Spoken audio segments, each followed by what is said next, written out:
Well, hello, Senor Presidente. I hear that you've been looking for games where you can be a dictator. Yeah, that's a really big surprise. Well, first of all, welcome. Make sure to like, comment, and subscribe. And I want to thank everybody for being so supportive with these top three games lists. There's going to be some here for everybody. And again, I want to be clear about the term dictatorship. It's quite interchangeable. You can have a dictatorship as one single dictator, or you can have a dictatorship as, of course, a people's dictatorship in the communist sense, and all sorts of in-betweens as well. Now, guys, we're looking at Tropico 6. And I want to be clear, it's not Tropico 6 that I would say is the top dictator game.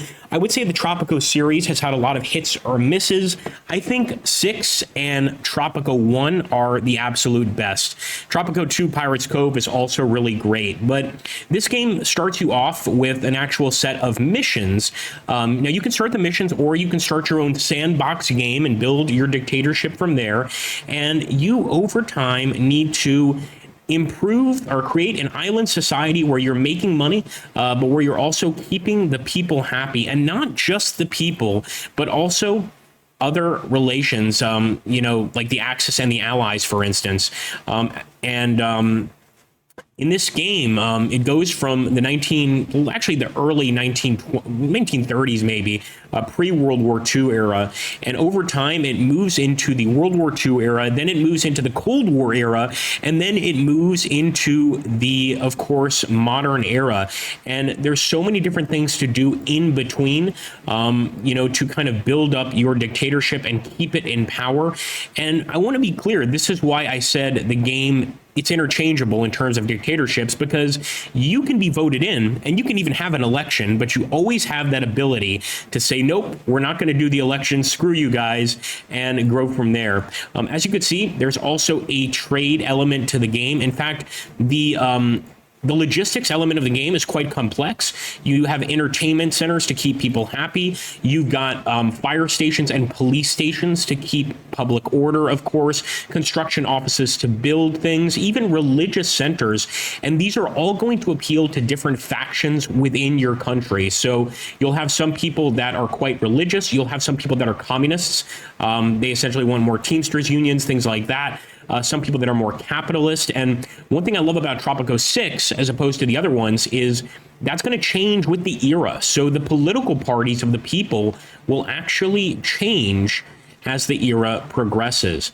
As always, Tropico is really great with the overlays too. So if we take a look at the crime safety overlay, we can see that this area is very, very, very safe. Some of the other areas, like right over here, they could probably use a police station. And one thing that's very important, as you can imagine, is keeping your people happy, and also keeping criminals away from them. So we're going to build that police station. You can see there's all sorts of different buildings you can go for. And I mean, it really is almost endless, man. You can mine all sorts of resources. You can even create electronics eventually. Where's that damn police station? It's going to have to be in government finance services. There we go. And of course, you can even have a prison. But here's the thing, and this is what I think makes it even more of a dictatorship game, is if I want to, I can start, and again, this depends on the Tropico you're playing, but you have a constitution that you sign at the beginning of every turn.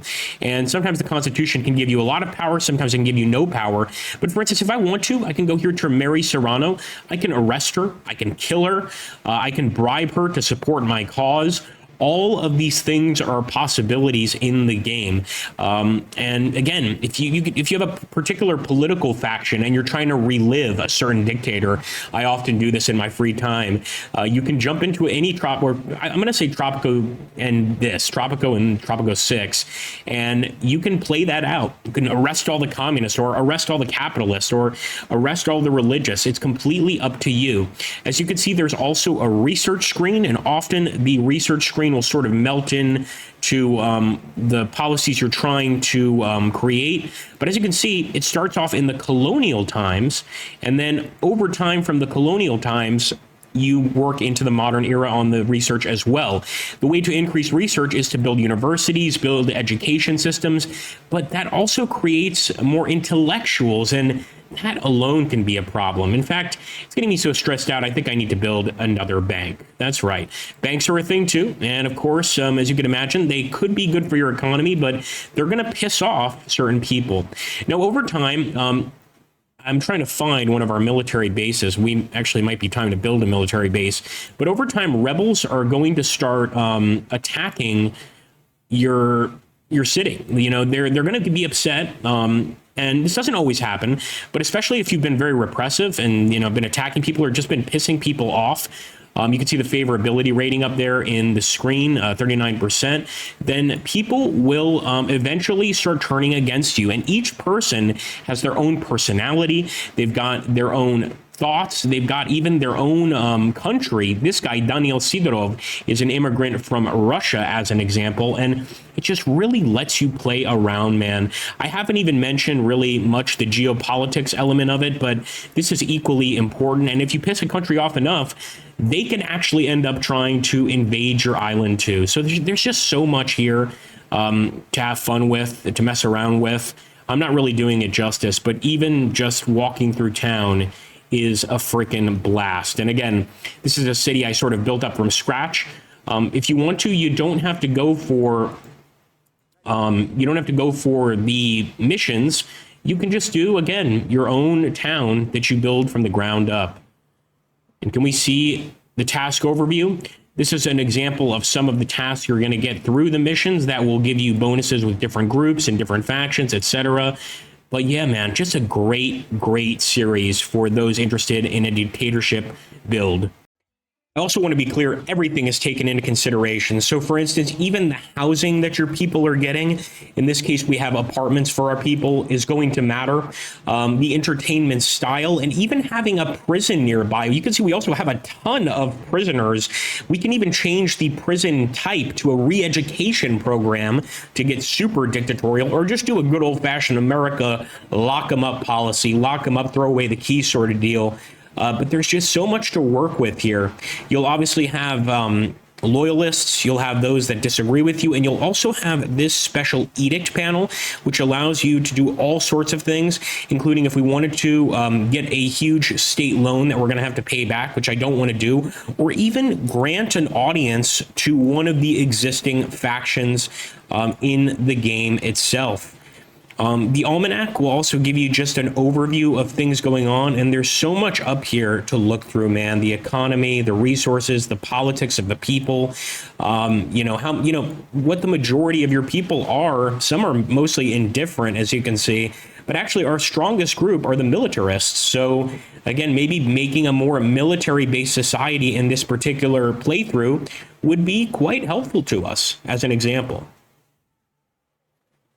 Oh, there's that beautiful banco. Now, when it comes to dictatorship games, I think everybody underlooks a company called Little Red Dog Games. These guys have made a bunch of different games on politics, you name it. And Rogue State, in my opinion, is one of the damn best. This is really more about a dictator. It's not really, well, I guess it is a dictatorship, but it's after a popular revolution. So you've overthrown the previous dictator, and now you're taking over. You could start off with all sorts of different game modes and scenarios, but I like to just go for a basic game mode. And you guys have to see this intro because it pretty much tells you everything you need to know.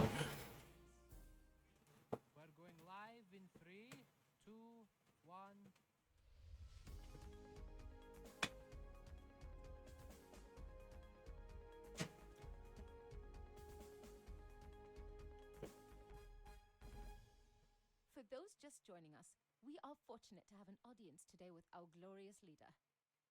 Excellency, last week we experienced the conclusion of the trial of the tyrant King Solomon, with his execution scheduled for next Friday.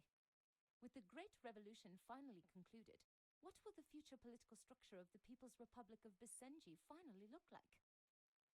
Well, Zara, King Salman was a corrupt and sadistic man. Under his rule, our people served while he sold away our most sacred objects to pay for his own luxuries. Hundreds of thousands of souls died under his tyranny, yet he was tolerated by the American imperialists. His death will give us closure. but our work is only just beginning. The people's revolution is never really over. We must rebuild this country from the ashes, reform it. The Revolutionary Council has put me in charge of the transitional government for the next 5 years to maintain order while a new constitution is drafted, one that meets the needs of all the people. Many were expecting your brother, Farouk, would be named by the Revolutionary Council as the interim leader of Basenji. What role will he have in the transitional government? Farouk is popular, to be certain, and was a fellow patriot of the revolution. He will be given an appropriate role in my cabinet. It is often said that the Americans are suspicious of our transitional government, and that you face a great deal of pressure from domestic interests seeking reforms. Our first priority is, of course, reconstruction. The American imperialists are of no concern at this time. Governance is not an easy task, but I assure the people that we will build a stronger Basenji together. Thank you again for your time, Excellency. It is a pleasure, Zara. So, again, I know it seems like a very drawn-out intro, but this game requires you to kind of understand what's going on. And sure enough, you are the leader of this country of Basenji. You've just overthrown it, and now, or just overthrown the king of it, and now you need to try and recreate your own government. And of course, your brother Farouk, as you could guess there, he's going to be trying to vie for control. Now, you have a ministerial portfolio, so initially you need to give out minister roles, and each of the politicians, they're going to have different focuses. Some will be religious, some will be capitalists, some will be patriots. They all serve a different purpose. But I'm going to make Habib Salehi our defense minister. He's a patriot. For the capitalists, I'm going to give them the finance minister role. Durad is another patriot, so I'm going to give her the intelligence minister role. And if you look over here, it tells you what this does. And of course, myself, Farouk Maxentius, well, I can just be the communications minister. Or sorry, my brother. No, we don't want to make him the communications minister. We want to make him the foreign minister. Almost made a big mistake there. And yes, your brother, along with many other factions, will try to overthrow you. I mean, it wouldn't be a dictatorship if that didn't happen, did it? Would it be? So over here, you have the approval of the different groups. You can see the Patriots approve 60% of us. The capitalists approve 60% of us. The liberals as well. But the fundamentalists, they're not so crazy about us, and that can become a problem. There is a massive amount of information here about how to play the game, faction approval, your cabinet, how you have to keep the region stable. And I don't even think I mentioned, this company came out with a sequel to this game. It looks 100 times better, but let me be honest, I think this one is still much better. So you get this parliamentary advisor, and he can give you some advice, but I'm going to tell him to leave me alone, and I'm going to take these decisions on my very own. And sure enough, we're getting a call. Who could it be? Greetings, Your Excellency. I am Prime Minister Rashid Nazarian, and on behalf I want to be the first to welcome the liberation of the People's Republic of Basenji from the tyranny of the Salman family. The Salman regime was a threat to the whole region. That is why we provided your rebellion with the weaponry and training necessary to overthrow the tyrants. Once the transitional government has restored Basenji's infrastructure and industry, let us work towards restoring our trade relationship. Do not hesitate to contact me if there is in any way Akhtajan can be of an assistance to you. Thank you for your call. There is much work to be. So there's all sorts of things we could do. I think we're going to discuss trade. We're interested in negotiating an agreement where we purchase your film and television products. For now, we don't need to purchase it, but in time, we might want to reach out to these other countries, and there's a number of different things we can do. In fact, we'll take a look at the regional map. You'll see we walk right over to it, and it looks like Tajikistan, the country that we just spoke to, they are they've given us money to overthrow the government, and so they support us somewhat. But over time, these relationships can deteriorate. And what you want to do, you also have a parliament and cabinet. Like, this game gets so deep, man. And it doesn't look great, but you can see that sort of the green seats are sort of supportive. They like your government. The yellow ones, they're kind of uncertain. Red are disloyal, etc. And it reminds me a lot of Saddam Hussein's parliament. It's definitely an Arabic sort of dictatorship game, and I think that gives it like a really cool and different flavor. We also have, of course, the building infrastructure. So you're going to be tasked with, of course, building up the country. Otherwise, you know, how else would you accomplish anything? And you've got this 310 million. We get a million per turn to, of course, unlock things. So we're going to unlock water and sewage. We're going to unlock rebuilding the power infrastructure, and we can either allow a foreign aid worker medical team or engineering team. Let's go ahead and get an engineering team, can help us build things. And on turn 2, we can start building telecommunications, financial services. Over time, you'll see just how important that actually becomes, the building of the infrastructure, of course. And let's take a look at the newspaper as well, because the newspaper has important information too. As you can see, people have come for Salman's death, the Liberation Day Parade, which is going to be quite important to us.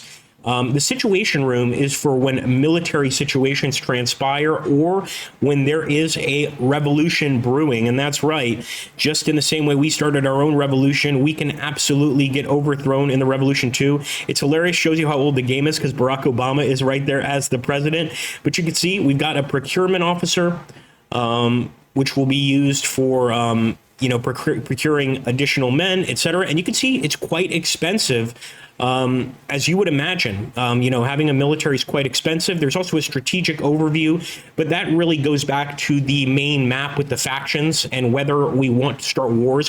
Hell, we can even start making nuclear bombs if we want and start using them. Now, let's talk to the parliamentary advisor and see, we can ask all sorts of things from him. Let's ask, for instance, how is our international reputation? And so that's one of the reasons we want to get on the phone and maybe improve our relationship a bit.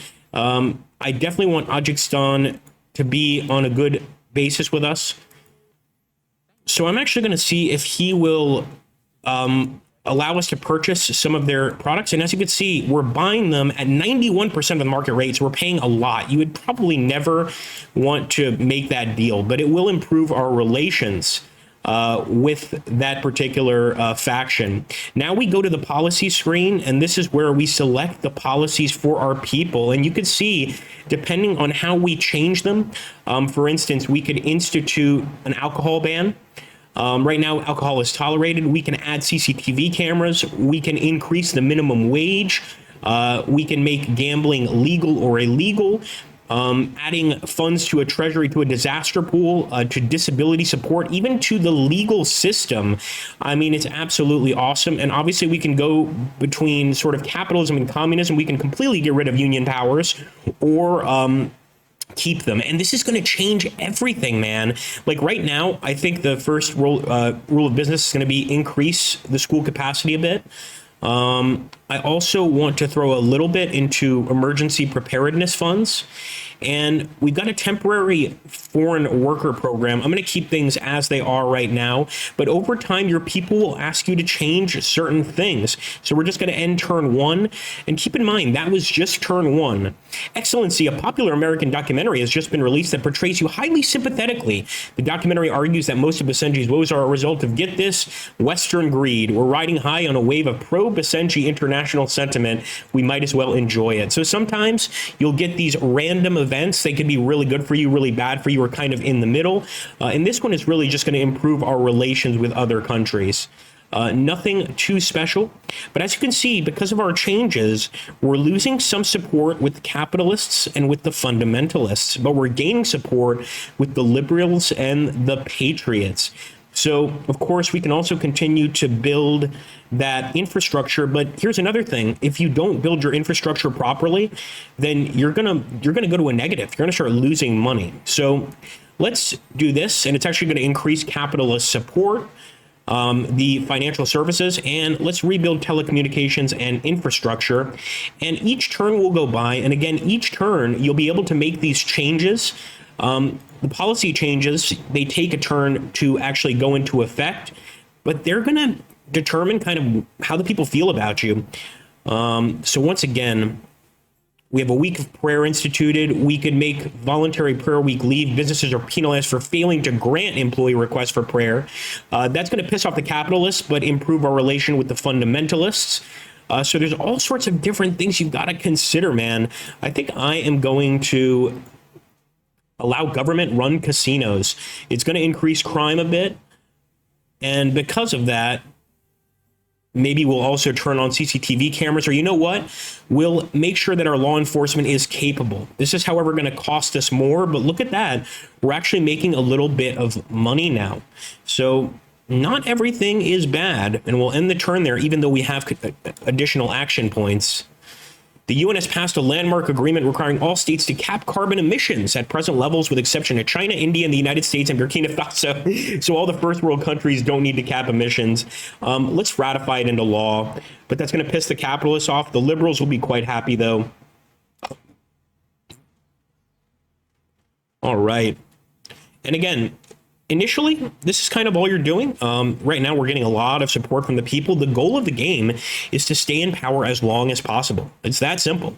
Like, you try to stay in power as long as you can, and if you can make it, then good on you. Now, I always like to add an outlier to the list, something different, and this is We the Revolution. I feel like this is one of the most underrated games in existence. And yes, it's not really a dictatorship game, but in my opinion, you have the powers of a dictator, and you are working under the People's Assembly, the People's Committee, which is a dictatorship, believe it or not. And we are going to be playing again, as a judge, just to give you guys an idea of how the game begins. So I'm actually going to start it off, and I want to start with the intro so you guys can understand kind of what's happening in the game. Again, this is one of those games that I feel is so underrated. It's crazy.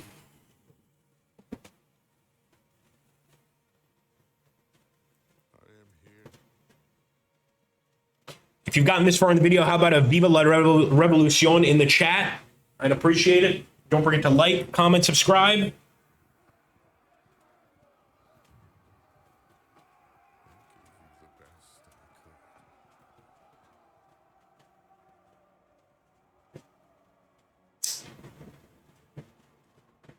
Why did you disown me?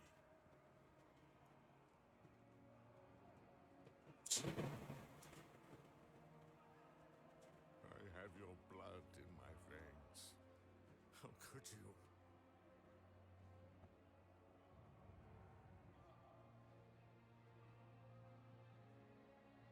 Do I mean nothing to you?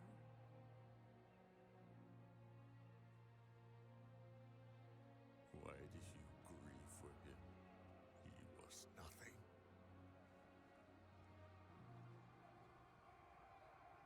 I am better than he was. People will follow in my footsteps. Father.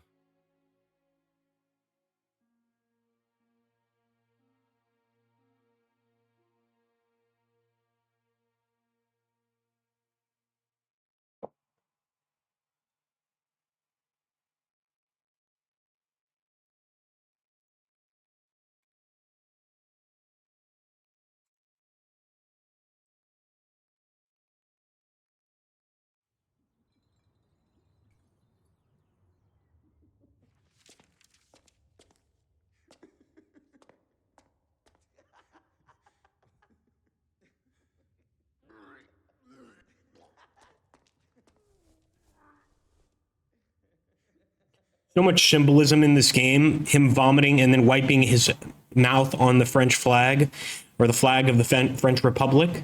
Again, this is right after the French Revolution, and we are supposed to, as a judge, determine who is guilty, who is innocent, and that's going to determine whether or not we survive. Sometimes you might have to put to death people that you don't want to improve your standing with certain political factions. And the political factions in this game are much more revolutionary based. Now, you get a sort of event, a notebook, and a verdict. Over time, you do, and I'm just going through this tutorial because I wanted to start at the prologue. But you're going to have these questions that you can ask the defendant as well. And over time, you have to establish guilt or innocence. You need to try to also find links. And once you find the correct links, you can actually have like a reason, for instance, to charge somebody. There's traps as well that, as you can see, people could fall into. So we're just going to go back and we're going to actually take a look at the case file. And in this case, it's my own son, or my own grandson, no, my own son, Antoine. And there's going to be a case file about him. And basically, we need to determine his guilt or his innocence. But here's the thing, and this is where the relations come into play and the reputation. You have a reputation as a judge. I'd almost look at this as a dictatorial reputation, because the more harsh sentences you give out, the higher your reputation can get. But you also, in the initial stages, need to worry about your issues with the common folk and the revolutionaries. But this changes, right? Just like in Tropico, over time, the factions change, and the common folk will split into the revolutionaries and the working class. The revolutionaries will split into the hardcore revolutionaries and the loyalists, those that are still loyal to the previous way of thinking under the king, etc. I mean, so much is considered, man. So just, I'm going to kind of play through it. I'm not actually going to do much, but as you can see, I'm just getting questions currently. And now we can ask him, how did your play turn into a fight? Our neighbors Antoine and Jean, they were saying mean things about you. We were playing guards and they asked me to pretend to be a drunkard whom they would, And I want to be clear that in this like little intro, it doesn't show you how brutal this game gets. It gets to a point where you have so many cases, very similar to those of you that are familiar with Robespierre in the chat, if you are familiar with him, that basically you have to like choose like between death or innocence on really flimsy evidence. So what we're getting right here, it's, as you can see, there's the death penalty thing. You could send people to prison, you can sentence them to death, but it gets to a point where you need to sentence them to death or let them go. And not only do you have to deal with the actual, the people, the loyalists, the patriots, etc., but you also have to deal with uprisings. And so sometimes you actually have to sort of have a little battle. It kind of looks like chess. I think it's the weakest part of the game. And it's sort of just like, yeah, a battle within the game. I'm going to say not guilty. I find the defendant not guilty, and you put your signature, and the story progresses. And let me tell you, man, out of all the games that I've shown you here, this one has the strongest storyline. It's just extremely deep. And I mean it. I mean, really, just of all the games I've shown you, this might be the one most worth sinking some cash into to see if you like it, because it is deep, my friends. Again, I want to thank everybody that has gotten this far into the video. I hope you agree with my choices. I'd love to hear your thoughts down below in the comments, and please continue the support, guys. I want you to help me grow this channel, and we are getting there.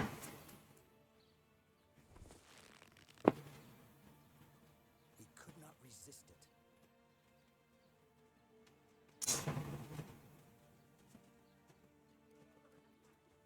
Whole families took to the streets.